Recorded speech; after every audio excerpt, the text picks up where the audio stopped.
Good morning student.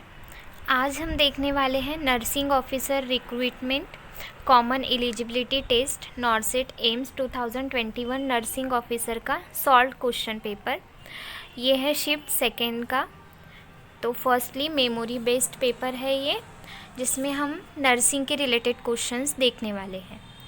So first question, which is the correct placement of simple oxygen mask in paediatrics. तो बच्चों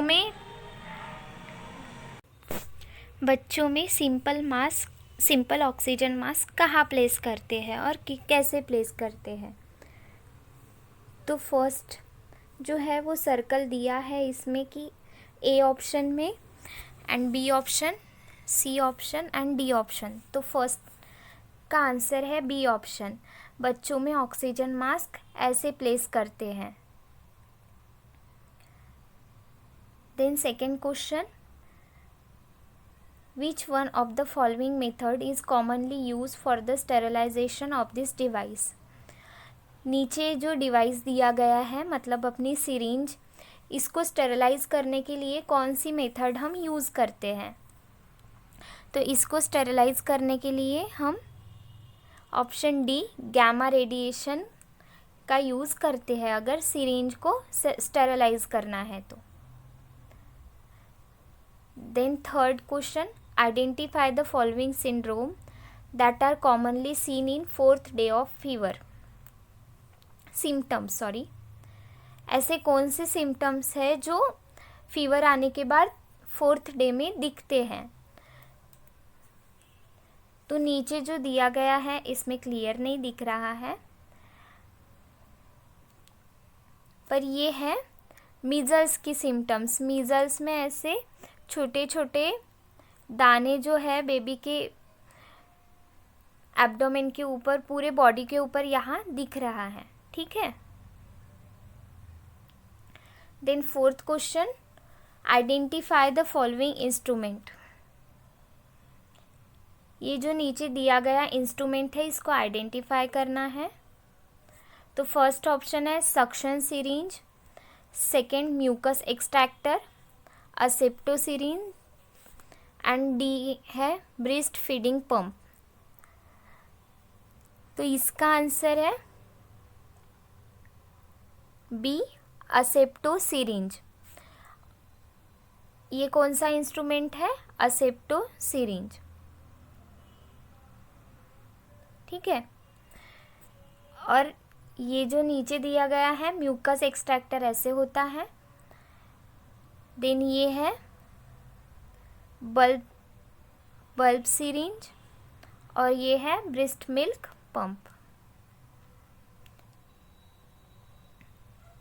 then next question है, identify the following ECG reading denote in image. Image में दिया गया जो ECG का graph है इसमें हमको आइडेंटिफाई करना है कि ये क्या डिनोट कर रहा है। तो firstly atrial fibrillation, second ventricular fibrillation, B ventricular tachycardia, D atrial tachycardia. तो ये डिनोट कर रहा है बी वेंट्रिकुलर ट्रैकिकार्डिया।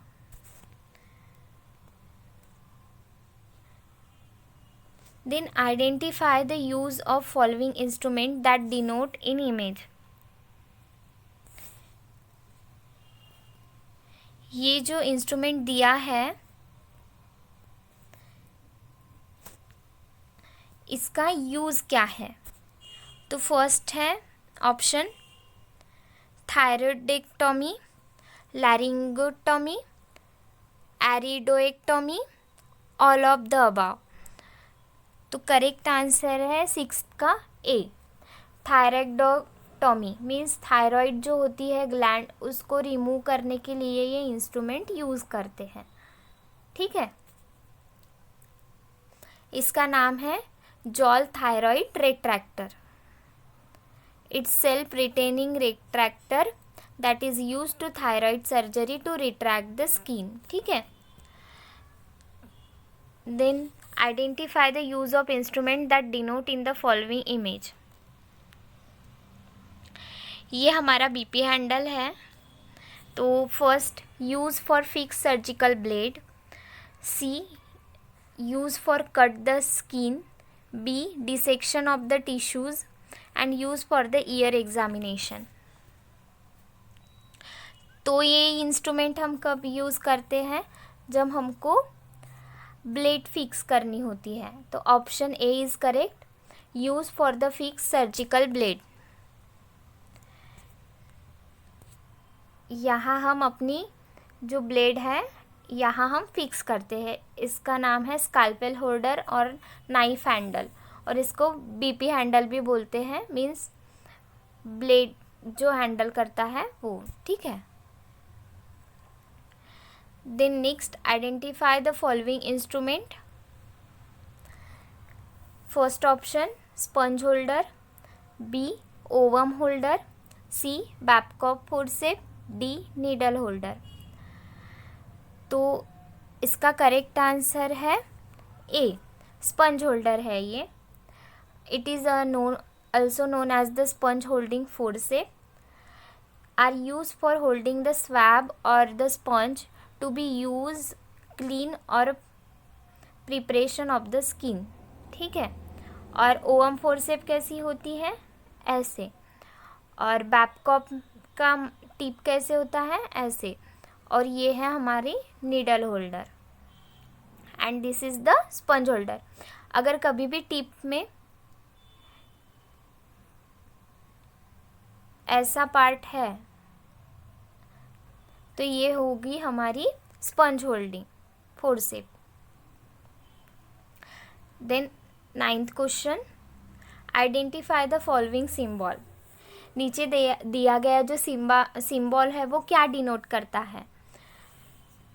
तो फर्स्ट ऑप्शन है रेडिएशन, सेकंड है बायोहजार्ड, थर्ड है साइटोटॉक्सिन्स, और डी है रेडियन मटेरियल। तो ये जो सिंबल है ये डिनोट करता है रेडिएशन। ठीक है। देन नेक्स्ट है 10th question, which type of the bandages use on injury on knee joint. Knee joint अगर हो रहा है तो कौन से टाइप के बैंडेज हम यूज़ करेंगे?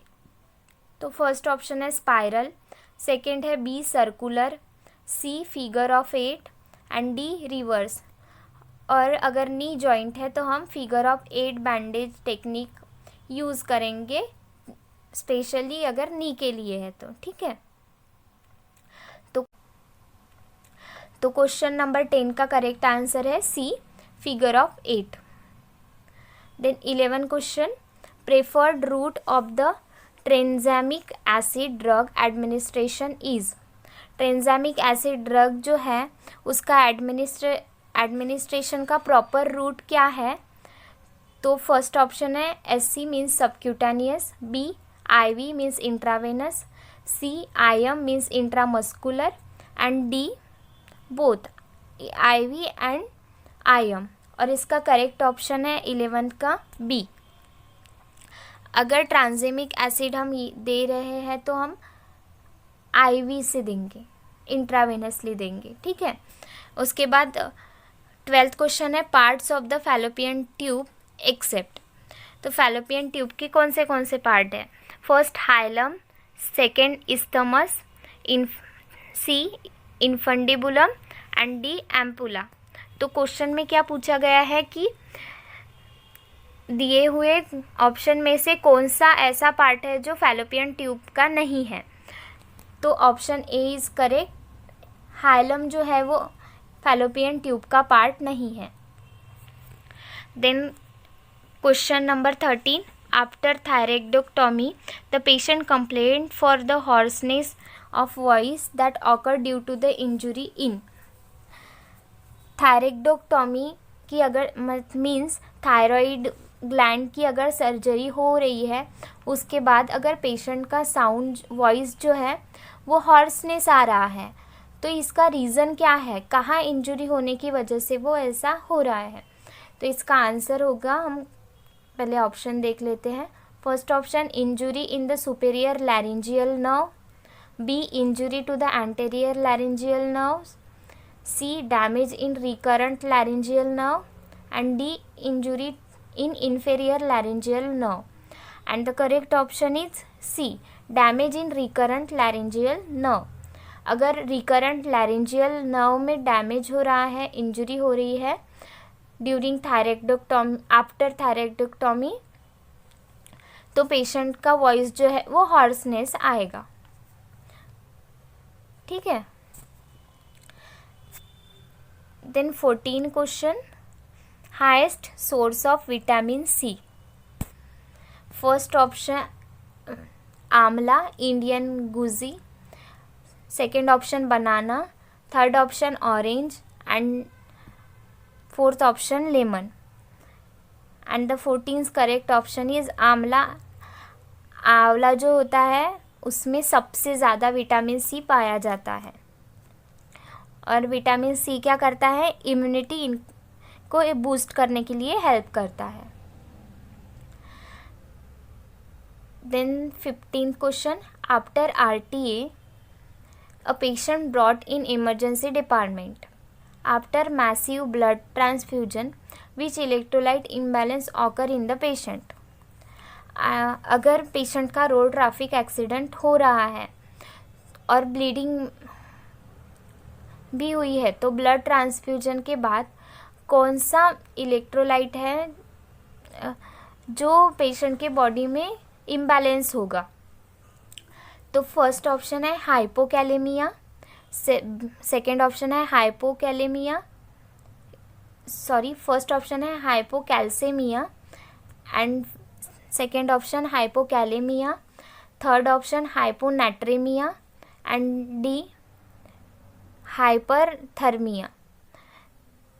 तो फर्स्ट ऑप्शन है hypocalcaemia is the correct option. Means patient के बॉडी में कैल्शियम का जो लेवल है, इलेक्ट्रोलाइट कैल्शियम का, उसमें इम्बैलेंस हो जाएगा.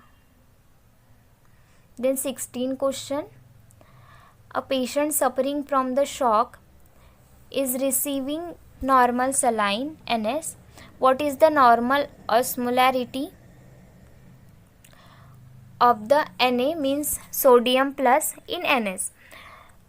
तो नॉर्मल सलाइन में हमारे सोडियम की नॉर्मल ऑस्मोलैरिटी कितनी रहती है? तो ऑप्शन ए है 154, option B 100, option C 130, option D 126 and the correct option is 154.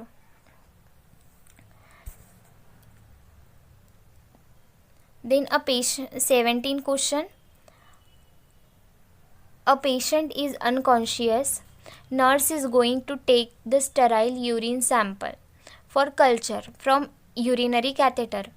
What technique is used by the nurse? Is to be used by the nurse. अगर nurse unconscious patient हैं, उनका urine sample collect करने के लिए जा रहे हैं from urinary catheter, तो कौन सी ऐसी टेक्निक है जो नर्स को फॉलो करनी चाहिए? तो फर्स्ट ऑप्शन है take a sample from urine bag. क्या नर्स यूरिन बैग से सैंपल लेंगी डायरेक्टली? या फिर B take sterile syringe and take a sample from urine bag. Option C disconnect the bag from the port and direct take the sample from port. Option D needle aspiration through tubing of the bag. And the correct option is D. If we are collecting the urine sample from urinary catheter, then we use the needle aspiration through the tubing of the bag. And option D is the correct answer. Then 18 question, the smallest diameter of the true pelvis is. हमारा जो true pelvis रहता है उसमें सबसे smallest diameter कौन सी है? Option A interspinous diameter, option B diagonal conjugate, option C true conjugate, option D intertuberous diameter. and the smallest diameter of the true pelvis is option A, interspinous diameter. Then 19 question, COVID face shield is sterilize by. COVID में जो हम face shield use करते हैं वो कैसे sterilise करते हैं?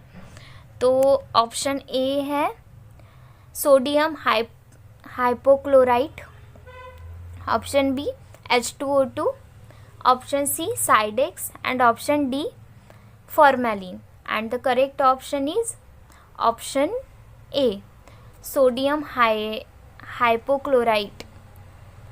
हम सोडियम हाइपोक्लोराइट का यूज़ करते हैं कोविड फेस शील्ड को स्टेरलाइज करने के लिए. और नीचे दिया गया है कैसे स्टेरलाइज करना है. तो 1% of sodium hypochloride solution for minimum of 10 minutes.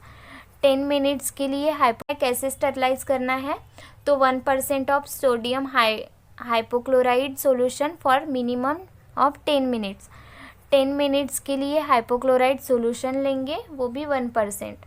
उसके बाद drying in a sunlight and cleaning the sanitizers with gloves hands. ऐसे कोविड फेस शील्ड को स्टेरलाइज करते हैं.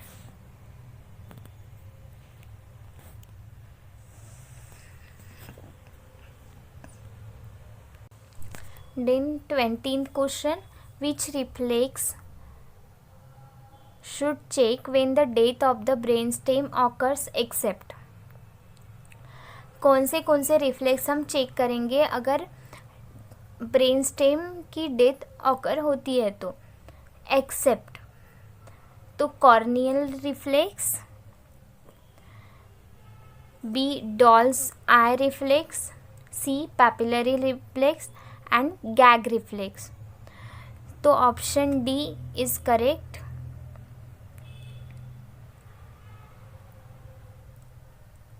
ऑप्शन डी हम यूज़ करेंगे. गैग रिफ्लेक्स है वो हम नहीं चेक करेंगे अगर ब्रेनस्टेम डेथ हो रही है तो.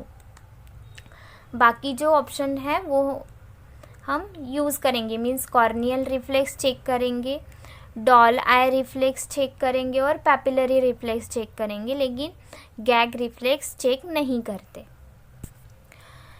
तो आज हमने 20 क्वेश्चंस देखे. नेक्स्ट वीडियो में हम बचे हुए क्वेश्चंस देखेंगे. Thank you.